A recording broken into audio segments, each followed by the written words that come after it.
ഹിന്ദുമത വിശ്വാസപ്രകാരം 108 എന്നത് വിവിധ തലങ്ങളിൽ ഏറെ പ്രാധാന്യമുള്ള ഒരു സംഖ്യയാണ്.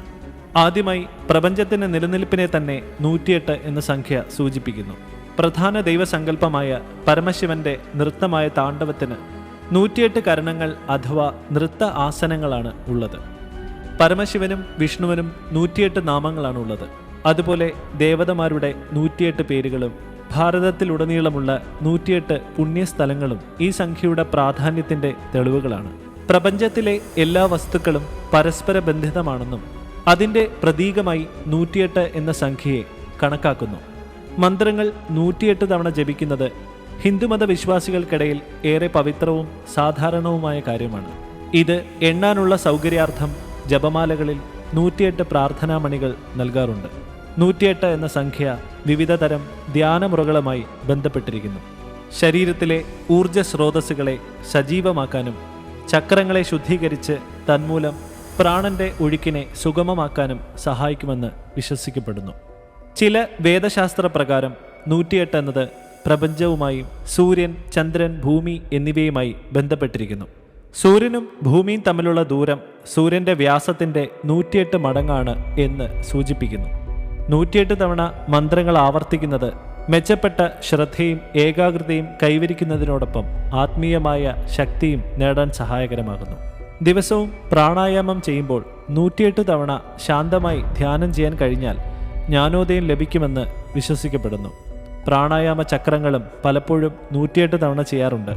ന്യൂമറോളജി അഥവാ സംഖ്യാശാസ്ത്ര പ്രകാരം 108 എന്ന സംഖ്യയിലെ അക്കങ്ങൾ തമ്മിൽ കൂട്ടുമ്പോൾ 9 എന്ന വിശിഷ്ടമായ സംഖ്യയാണ് ലഭിക്കുന്നത്.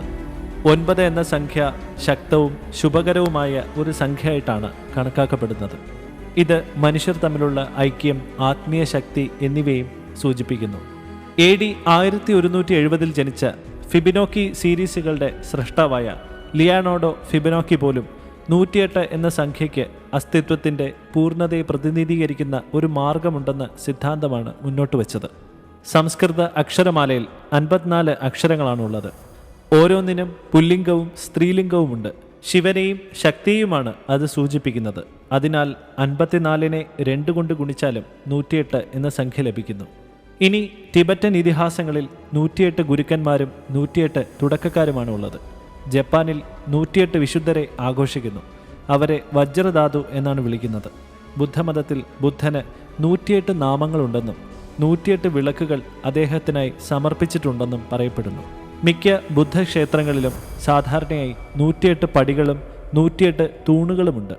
ഇനി ക്രിസ്തുമത വിശ്വാസപ്രകാരം നവംബർ 2 മുതൽ ഡിസംബർ 25 ക്രിസ്മസ് ദിനം വരെയുള്ള ക്രിസ്ത്യൻ അവധിക്കാലത്തിൻ്റെ വിഭജനത്തിന് 54 പകലും 54 രാത്രികളുമുണ്ട്.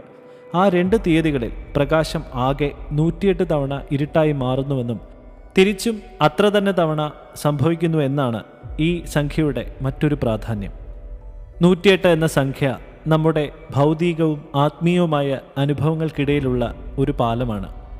അത് ഇന്ത്യൻ സംസ്കാരത്തിൻ്റെയും തത്വചിന്തയുടെയും പ്രപഞ്ചശാസ്ത്രത്തിൻ്റെയും വ്യത്യസ്ത ഘടകങ്ങൾ തമ്മിൽ പരസ്പരം ബന്ധിപ്പിക്കുന്നു.